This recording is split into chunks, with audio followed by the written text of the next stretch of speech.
need to make a confession at the outset here. A little over 20 years ago, I did something that I regret, something that I'm not particularly proud of, something that in many ways I wish no one would ever know, but that here I feel kind of obliged to reveal. In the late 1980s, in a moment of youthful indiscretion, I went to law school. Now, in America, law is a professional degree. You get your university degree, then you go on to law school. And when I got to law school, I didn't do very well. To put it mildly, I didn't do very well. I, in fact, graduated in the part of my law school class that made the top 90% possible. Thank you. I never practiced law a day in my life. I pretty much wasn't allowed to.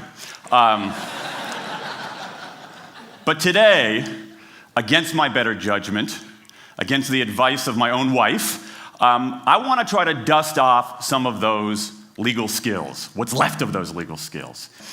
I don't want to tell you a story. I want to make a case.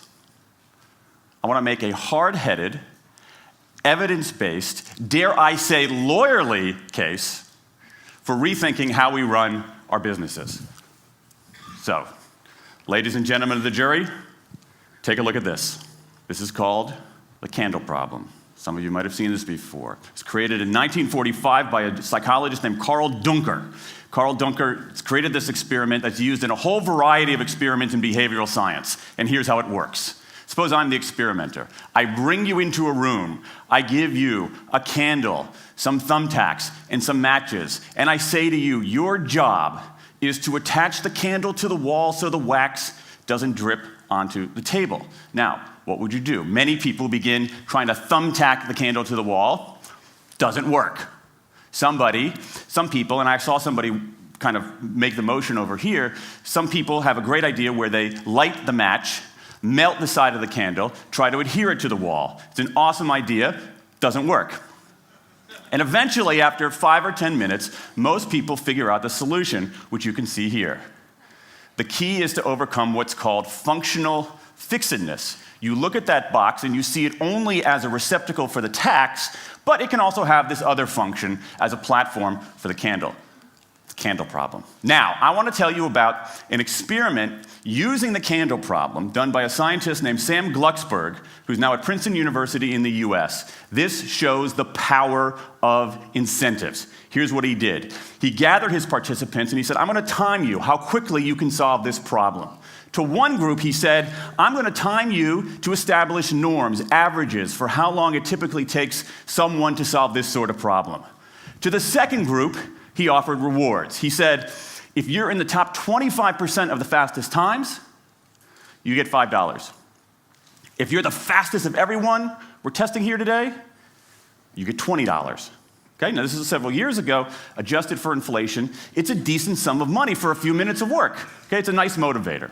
Question, how much faster did this group solve the problem? Answer, it took them on average 3.5 minutes longer. 3.5 minutes longer. Now this makes no sense, right? I mean, I'm an American, I believe in free markets, that's not how it's supposed to work, right? If you want people to perform better, you reward them, right? Bonuses, commissions, their own reality show, incentivize them. That's how business works, but that's not happening here. You've got an incentive designed to sharpen thinking and accelerate creativity, and it does just the opposite. It dulls thinking and blocks creativity. And what's interesting about this experiment is that it's not an aberration. This has been replicated over and over and over again for nearly 40 years. These contingent motivators. If you do this, then you get that. Work in some circumstances, but for a lot of tasks, they actually either don't work or often they do harm. This is one of the most robust findings in social science and also one of the most ignored. I spent the last couple of years looking at the science of human motivation, particularly the dynamics of extrinsic motivators and intrinsic motivators. And I'm telling you, it's not even close. If you look at the science, there is a mismatch between what science knows and what business does. And what's alarming here is that our business operating system, think of the set of assumptions and protocols beneath our businesses, how we motivate people, how we apply our human resources. It's built entirely around these extrinsic motivators, around carrots and sticks. That's actually fine for many kinds of 20th century tasks. But for 21st century tasks, that mechanistic reward and punishment approach doesn't work, often doesn't work, and often does harm. Let me show you what I mean. So Glucksberg did another experiment similar to this, where he presented the problem in a slightly different way, like this up here. Okay? Attach the candle to the wall so the wax doesn't drip onto the table. Same deal. You were timing for norms. You were incentivizing. What happened this time? This time, the incentivized group kicked the other group's butt. Why? Because when the tacks are out of the box, it's pretty easy, isn't it? If-then rewards work really well for those sorts of tasks, where there's a simple set of rules and a clear destination to go to. Rewards, by their very nature, narrow our focus, concentrate the mind. That's why they work in so many cases. And so for tasks like this, a narrowed focus where you just see the goal right there, zoom straight ahead to it, they work really well. But for the real candle problem, you don't want to be looking like this. The solution's not over here. The solution's on the periphery. You want to be looking around. That reward actually narrows our focus and restricts our possibility. Let me tell you why this is so important. In Western Europe, in many parts of Asia, in North America, in Australia, white-collar workers are doing less of this kind of work and more of this kind of work. That routine, rule-based, left-brain work, certain kinds of accounting, certain kinds of financial analysis, certain kinds of computer programming, has become fairly easy to outsource, fairly easy to automate. Software can do it faster. Low-cost providers around the world can do it cheaper. So what really matters are the more right-brain, creative, conceptual kinds of abilities. Think about your own work. Think about your own work. Are the problems that you face, or even the problems we've been talking about here, are those kinds of problems, do they have a clear set of rules and a single solution? No. The rules are mystifying. The solution, if it exists at all, is surprising and non-obvious. Everybody in this room is dealing with their own version of the candle problem. And for candle problems of any kind, in any field, those if-then rewards, the things around which we've built so many of our businesses, don't work. Now, it makes me crazy. And this is not, here's the thing, this is not a feeling. Okay, I'm a lawyer, I don't believe in feelings. This is not a philosophy. I'm an American, I don't believe in philosophy. This is a fact, or as we say in my hometown of Washington, D.C., a true fact. Let me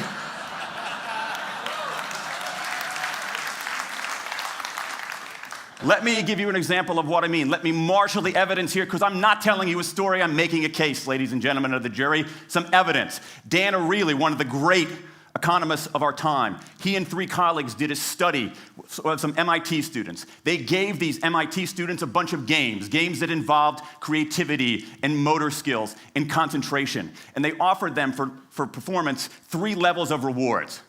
Small reward, medium reward, large reward. Okay? Do really well, you get the large reward, on down. What happened? As long as the task involved only mechanical skill, bonuses worked as they would be expected. The higher the pay, the better the performance. Okay?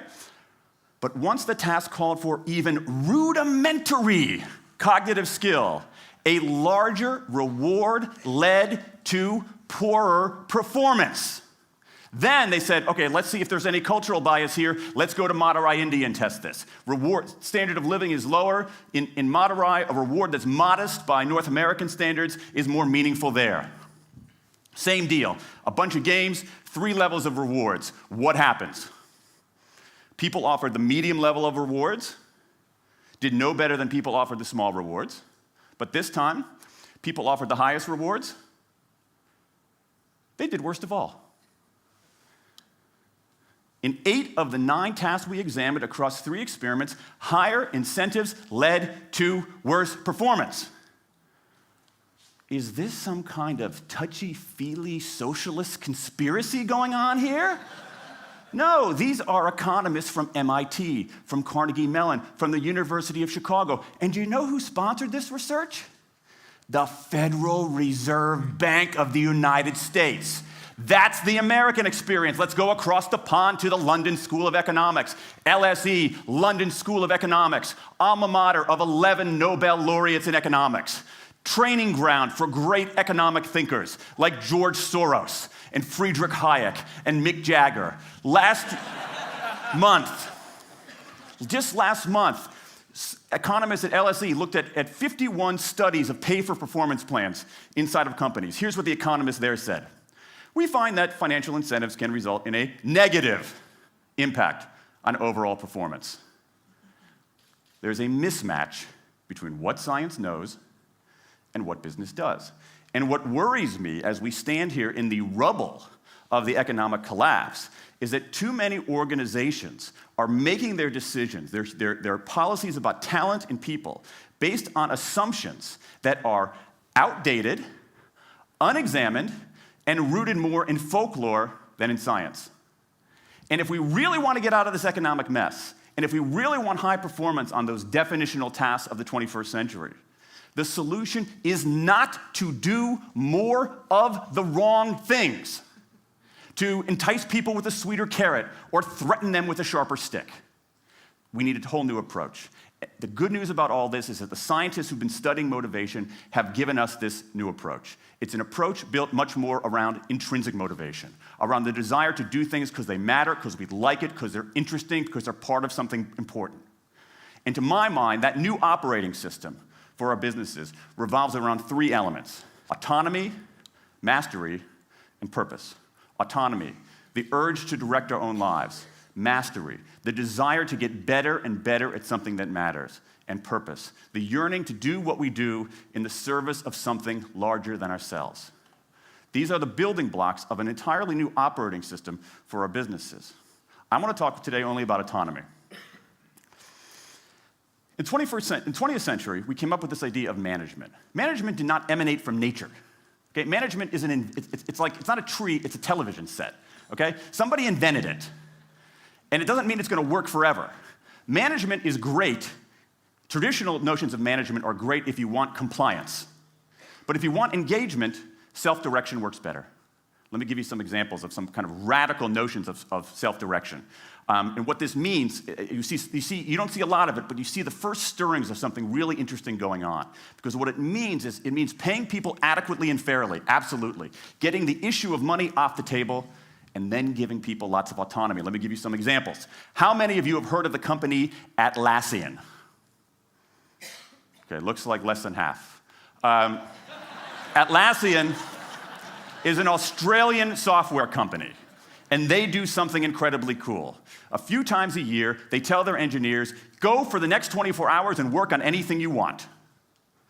As long as it's not part of your regular job. Work on anything you want. So the engineers use this time to come up with a cool patch of code, to come up with an elegant hack. Then they present all of these stuff that they've developed to their teammates, to the rest of the company, in this wild and woolly all-hands meeting at the end of the day. And then, being Australians, everybody has a beer. They call them FedEx days. Why? Because you have to deliver something overnight. It's not bad. It's a huge trademark violation, but it's pretty clever.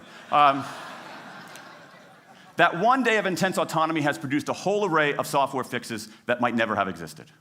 And it's worked so well that Atlassian has taken it to the next level with 20% time, done famously at Google, where engineers can spend 20% of their time working on anything they want.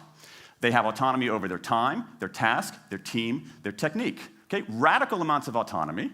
And at Google, as many of you know, about half of the new products in a typical year are birthed during that 20% time. Things like Gmail, Orkut, Google News. Let me give you an even more radical example of it.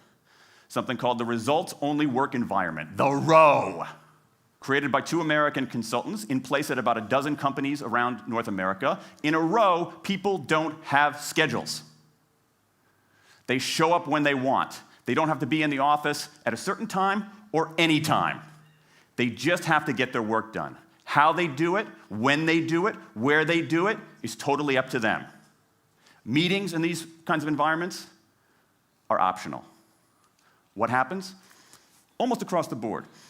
Productivity goes up, worker engagement goes up, worker satisfaction goes up, turnover goes down. Autonomy, mastery, and purpose. These are the building blocks of a new way of doing things. Now, some of you might look at this and say, that sounds nice, but it's utopian. And I say, nope. I have proof. In the mid-1990s, Microsoft started an encyclopedia called Encarta. They had deployed all the right incentives. All the right incentives. They paid professionals to write and edit thousands of articles. Well-compensated managers oversaw the whole thing to make sure it came in on budget and on time. A few years later, another encyclopedia got started. Different model, right? Do it for fun. No one gets paid a cent or a euro or a yen. Do it because you like to do it. Now, if you had, just 10 years ago, if you had gone to an economist anywhere and said, hey, I got these 2 different models for creating an encyclopedia. If they went head-to-head, who would win? 10 years ago, you could not have found a single sober economist anywhere on planet Earth who would have predicted the Wikipedia model. This is the titanic battle between these 2 approaches. This is the Ali Frazier of motivation, right? This is the Thrilla in Manila, all right? Intrinsic motivators versus extrinsic motivators. Autonomy, mastery, and purpose versus carrots and sticks. And who wins? Intrinsic motivation, autonomy, mastery, and purpose in a knockout. Let me wrap up. There's a mismatch between what science knows and what business does. And here's what science knows. 1, those 20th century rewards, those motivators we think are the natural part of business, do work, but only in a surprisingly narrow band of circumstances. 2, those if-then rewards often destroy creativity. 3, the secret to high performance isn't rewards and punishments, but that unseen intrinsic drive, the drive to do things for their own sake, the drive to do things because they matter. And here's the best part. Here's the best part. We already know this. The science confirms what we know in our hearts. So, if we repair this mismatch between what science knows and what business does, if we bring our notions of motivation into the 21st century, if we get past this lazy, dangerous ideology of carrots and sticks, we can strengthen our businesses, we can solve a lot of those candle problems, and maybe, we can change the world. I rest my case.